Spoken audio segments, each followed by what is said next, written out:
So eto na nga po mga kaibigan, bigla ang palit sa magiging laban ni Casimero Cuatro Alas at Ahmad Dalib na Oya Inoue pipirma ng panibagong kontrata. And bago natin yung pag-usapan, huwag yung kakalimutan muna mag-like and subscribe. Maraming salamat po. Well mga kaibigan, matapos nga po lumabas sa mga update at pagpapatunay na di hamak nga daw po na mas magaling at mas malakas etong si Casimero Angas ng Pinas natin.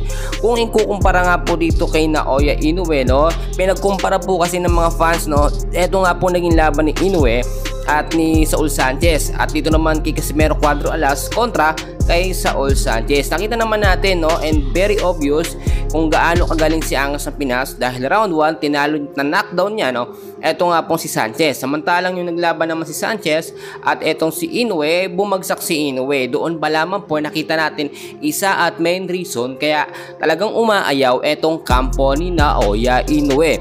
Sa kabilang balita naman mga kaibigan, posibleng magkaroon ng tinatawag na bigla ang palit sa magiging laban nga po ngayong 2025 ni Angas ng Pinas at ni Ahmad Dalib. Bakit mga kaibigan? Dahil syempre alam nyo naman may mga problema minsan ng mga boksingero kapag kasi papalapit yung laban, kapag nalalaman po nilang dehado sila at malakas ang kanilang kalaban, gumagawa po ng mga alibay yung mga boksingero at yun yung nagiging main reason kaya umaatras po sila. So yung bigla ang palit natin mga kaibigan ay inaabangan kung sino ang posibleng boksingero na ipalit nga po kay Ahmad Dalib. Ayon naman sa ating mga nakuhang update ay kinukuha o pinupush na si Inoue ang lumaban. Pero alam nyo naman mga kaibigan, number 1 rule ni na Oya Inoue ng kanyang kampo ay hindi po sila lalaban sa ibang bansa maliban po sa bansang Japan. So doon pala nakita natin kapag may connection po yung mga laban dito kay Casimero Cuatro Alas, automatically negative na at umaatras na etong si na Oya Inoue.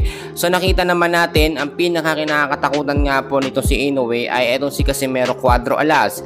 Ilang beses po kasi silang posible talaga magkaharap at hindi ito imposibleng laban talaga, at dahil nga po nakita nila kung gaano kalakas at kagaling itong si Angas sa Pinas ay gumagawa po ng alibay ang kampo ni na Oya Inoue.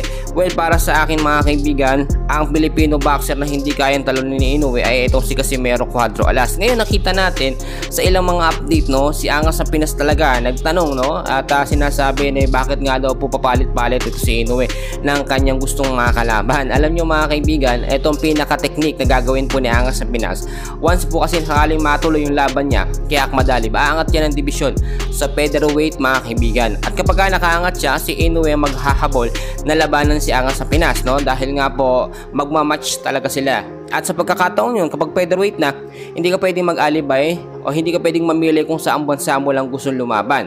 Kung gusto mong depensahan yung titulo, lalaban ka kaayon na rin sa World Boxing Organization kung saan nila ideklara. At walang pili-pili dito, walang ali-alibay po mga kaibigan. So yun lang mga update natin for today. Please huwag kalimutan mag-like and subscribe. Maraming salamat po.